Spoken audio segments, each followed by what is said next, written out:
In the book, you talk a lot about your family and how they didn't talk about the past Right, or the past traumas. right. And how do you think that affected them later on?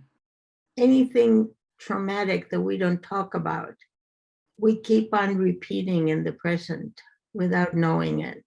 For my mother, not talking about the trauma had a lot to do with her need to be accepted and to be good at what she does. And she always wore makeup and she always bought beautiful clothes. And she went to work with the high heeled shoes. And then she changed at work where nobody would see her because she was a cleaner and a cook. Mm-hmm. There was always this thing in the mirror, which I took from her, of not liking what you see in the mirror. Mm-hmm. With my father, I don't know because he died when I was 13. But one of the things it was to be good to people because that hit him very hard.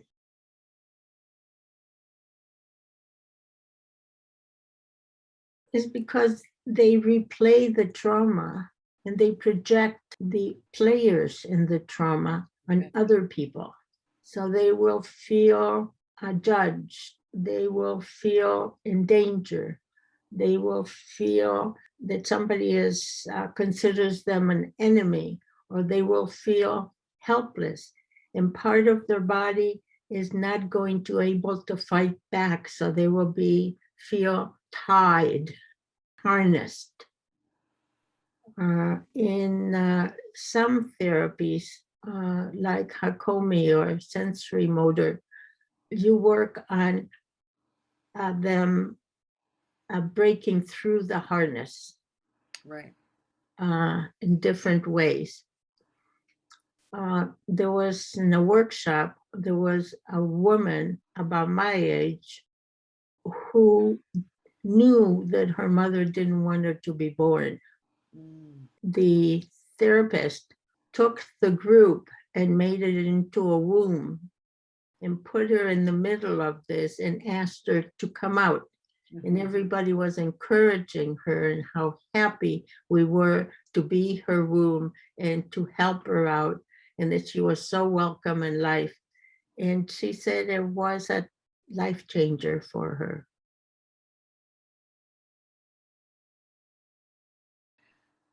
Well, giving a name to a therapy type, I Okay. think, does disservice Okay. to the therapy because I have studied it for, let's say, 40 years. Mm-hmm. And then I noticed that every year or so, somebody comes up with new letters for some part of the therapy that I've already studied, but then everybody goes and does this therapy, Yes. whereas those things fit into my construct of therapy, but Yes. I don't call them a name. Okay. So it's just another tool in the toolbox that you adjust. That's exactly, it's a toolbox.